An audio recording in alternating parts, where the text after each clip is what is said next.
नमस्कार, SBT news में आपका स्वागत है और मैं हूं आपके साथ दिव्यांशी गौड़। पेश है 17 नवंबर शुक्रवार शाम 7:15 बजे राजस्थान की बड़ी खबरें। कांग्रेस महासचिव प्रियंका गांधी ने आदिवासी बहुल इलाके में सांगवाड़ा में जनसभा को संबोधित करने से पहले भीखा भाई भील को नमन किया। उन्होंने स्थानीय हीरोज को याद करते हुए कहा कि आपकी जो यह धरती है वो बहुत महान है।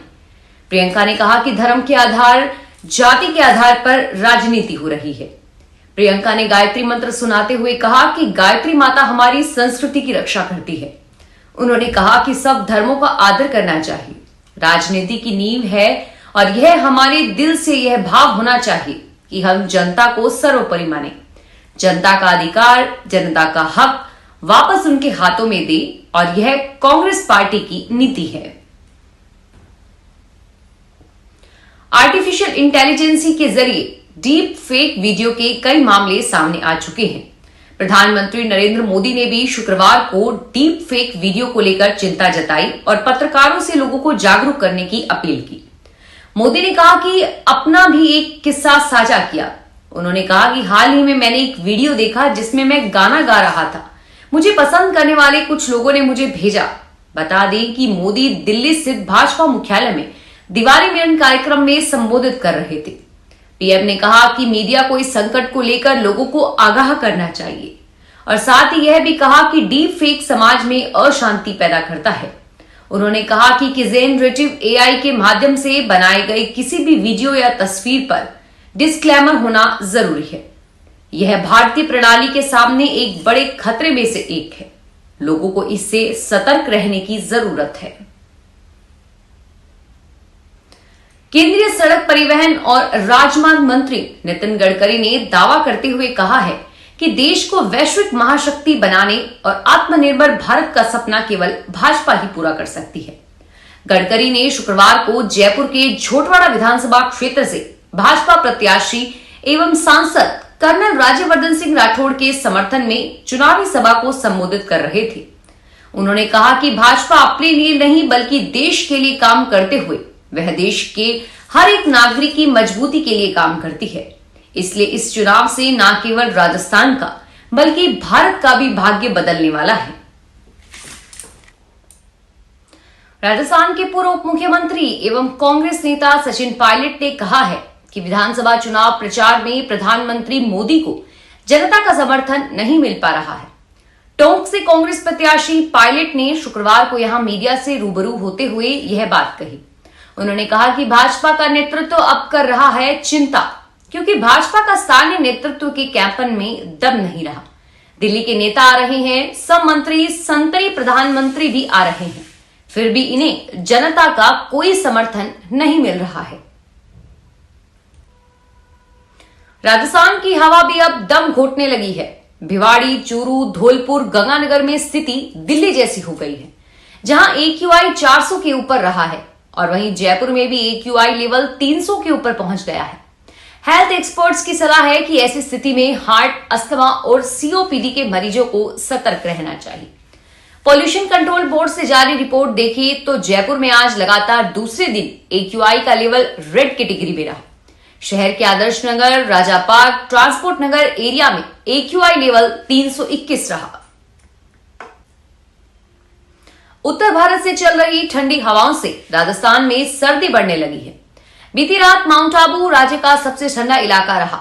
सीकर, चूरू में भी तापमान 11 डिग्री सेल्सियस से नीचे आ गया, जिससे यहां भी सर्दी तेज रही। शहरों में दिन का तापमान भी गिरकर 30 डिग्री सेल्सियस से नीचे रहने लगा है। मौसम विशेषज्ञों का मानना है कि राज्य में अभी अगले 4 से 5 दिन मौसम शुष्क रहेगा। तापमान में उतार चढ़ाव देखने को मिलेगा और राज्य में आज रात सीकर, फतेहपुर, माउंट आबू में न्यूनतम तापमान 10 डिग्री सेल्सियस से नीचे रहा। चूरू, पिलानी, उदयपुर, भीलवाड़ा और करौली में बीती रात का न्यूनतम तापमान 10 से 11 डिग्री सेल्सियस के बीच रहा। जोधपुर, बीकानेर, जैसलमेर, बाड़मेर, जालोर जैसे गर्म इलाकों में रात में सर्दी बढ़ गई और न्यूनतम तापमान 15 डिग्री सेल्सियस या उससे भी नीचे आ गया है। रणथंभौर के मौजूदा पर्यटन सत्र में लगातार बदलाव देखने को मिल रहे हैं। अब रणथंभौर में संचालित पर्यटन वाहन पार्क भ्रमण पर जाने वाले पर्यटकों को होटल से पिकअप एंड ड्रॉप नहीं करेंगे, बल्कि पर्यटकों को विभाग की ओर से निर्धारित बोर्डिंग फ्लाइट या फिर वन विभाग के एंट्री पॉइंट पर आना होगा। इस संबंध में वन विभाग की ओर से आदेश जारी कर बुकिंग साइट पर अपलोड कर दिए गए हैं। रणथंभौर में वाहन चालकों व मालिकों की ओर से लंबे समय से रणथंभौर में पर्यटकों के लिए बोर्डिंग पैलेस निर्धारित करने की मांग की जा रही थी। राजस्थान में मौजूदा वक्त में 3 वंदे भारत ट्रेनें चल रही है। इनमें एक अजमेर वाया जयपुर दिल्ली और दूसरी जोधपुर से गुजरात के बाद साबरमती और तीसरी उदयपुर से जयपुर के बीच संचालित हो रही है। एक नई खुशखबरी है, अजमेर दिल्ली वंदे भारत एक्सप्रेस ट्रेन के विस्तार को मंजूरी दे दी गई है। अब वे यात्री जो अजमेर से ट्रेन के जरिए कम समय में पंजाब जाना चाहते थे, उनके लिए अजमेर दिल्ली वंदे भारत एक्सप्रेस ट्रेन मुफीद साबित होगी। राजस्थान के अजमेर से पंजाब जाने वाले यात्री अजमेर, जयपुर और दिल्ली से चंडीगढ़ का अब सीधा सफर कर पाएंगे। इसका फायदा गुरुग्राम के अलावा अलवर के यात्रियों को भी मिलेगा। ऐसी संभावना है कि राजस्थान को 2 वंदे भारत ट्रेनें और मिल सकेंगी। अजमेर से वंदे भारत एक्सप्रेस ट्रेन सुबह 6:55 पर रवाना होगी, दोपहर 2:45 पर चंडीगढ़ पहुंचेगी और फिर उसी ट्रेन से चंडीगढ़ से रवाना होगी, दिल्ली जयपुर होते हुए वापस अजमेर पहुंचेगी। पाली के निकट गुंदोज गांव में गुरुवार देर रात को अज्ञात कारण से एक 2 मंजिला होलसेल जनरल स्टोर में आग लग गई। सूचना पर दमकल कर्मी मौके पर पहुंचे और तब तक आग पर काबू पाया। आग से दुकान में रखा सारा सामान जलकर नष्ट हो गया। घटना के बाद से दुकानदार डिप्रेशन में है। बोला कि शादियों के सीजन को देखते हुए 2 दिन पहले ही माल का स्टॉक किया था। गुंडा एंदला थाने के हेड कांस्टेबल ओम प्रकाश बिश्नोई ने बताया कि गुंदोज के बस स्टैंड के पास घांची समाज भवन के बाहर श्री रामदेव ट्रेडर्स नाम से गुंदोज निवासी कालूराम घांची की होलसेल किराना शॉप है। इसमें गुरुवार रात करीब 3 बजे अज्ञात कारणों से आग लग गई। बारा कृषि उपज मंडी में दीपावली के 6 दिवसीय अवकाश के बाद गुरुवार को शुभ मुहूर्त में विधिवत गणेश जी की पूजा अर्चना के बाद कारोबार शुरू किया गया। गुरुवार को करीब सभी जिन्सों में तेजी रही। कृषि मंडी के मुख्य प्रवेश द्वार पर स्थित शिव गणेश मंदिर पर व्यापारी मुनिमो तथा हम्मालों ने सुबह 10:30 पर पूजा अर्चना कर नीलामी शुरू की। सर्वप्रथम धनी की नीलामी की गई। मुहूर्त में धनी की प्रथम ढेरी 7,501 रुपए प्रति क्विंटल के भाव से बिकी।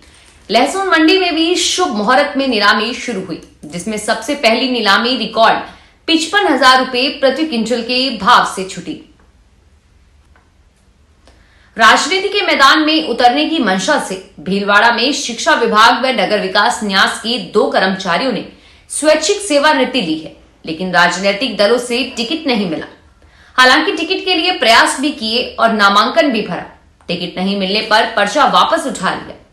नगर विकास न्यास में रोशनी शाखा के कर्मचारी तेजमल शर्मा ने भीलवाड़ा विधानसभा क्षेत्र से चुनाव लड़ने का मन बनाया। शर्मा ने अगस्त में सेवानिवृत्ति के लिए प्रार्थना पत्र दिया और इसमें चुनाव लड़ने के लिए नौकरी छोड़ना कारण बताया। इसी प्रकार भीमगंज थाने के सामने स्थित बालिका विद्यालय की शिक्षिका मधुबाला महाजन ने भी चुनाव लड़ने के लिए सेवानिवृत्ति ली। प्रमुख दल से टिकट मांगा, उन्हें भी टिकट नहीं मिली। राजस्थान के अजमेर जिले में इंटरनेशनल पुष्कर मेला 2023 चल रहा है। पुष्कर मेले में करोड़ों रुपए की कीमत के भैंसे व घोड़े बिकने के लिए आए हैं और उन्हीं में से एक भैंसा है अनमोल, जिसकी कीमत करीब 11 करोड़ रुपए लगाई जा चुकी है। मालिक फिर भी इसे बेचने को तैयार नहीं है। इंटरनेशनल पुष्कर फेयर में पहुंचे भैंसे अनमोल की कीमत ही नहीं बल्कि अन्य खासियत जानकर लोग हैरान हो रहे हैं। यह भैंसा काजू बादाम खाता है और इसकी डाइट में 1 किलोग्राम घी शामिल है। खाने पीने में महीने भर में 3 लाख से ज्यादा रुपए का खर्च होता है। राजसमंद कलेक्टर के निर्देशानुसार जिले में महात्मा गांधी नरेगा योजना के तहत प्रगतिरत कार्यों का औचक निरीक्षण जिला स्तरीय दलों ने किया। निरीक्षण दलों ने कार्यस्थल पर उपस्थित श्रमिकों की उपस्थिति का मिलान मस्ट रोल से किया। ग्राम पंचायत अजीतगढ़, शेखावास, टोगी, विजयपुरा, ओडा, सकरावास, आईडियाना कार्यस्थल पर उपस्थित श्रमिकों और मैट की ओर से ली गई अटेंडेंस में अंतर पाया गया। ऐसे में कार्यस्थल पर नियोजित कुल 19 मैट को ब्लैकलिस्ट करने के लिए कार्यक्रम अधिकारी सह विकास अधिकारी को निर्देशित किया गया। मतदाताओं को जागरूक करने के लिए चलाए जा रहे सतरंगी सप्ताह के तहत शुक्रवार को झुंझुनू में म्यूजिकल बैंड वादन के साथ वोटर्स की बारात निकाली गई। जिला निर्वाचन अधिकारी बचनेश अग्रवाल ने शहीद राजकीय जेपी जानू स्कूल से हरी झंडी दिखाकर बारात को रवाना किया।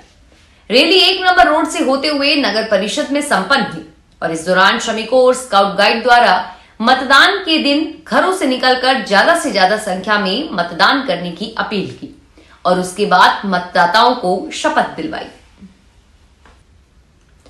राजस्थान विधानसभा चुनाव में बीकानेर में चुनाव लड़ रहे प्रत्याशियों पर निर्वाचन विभाग नजर रख रहा है।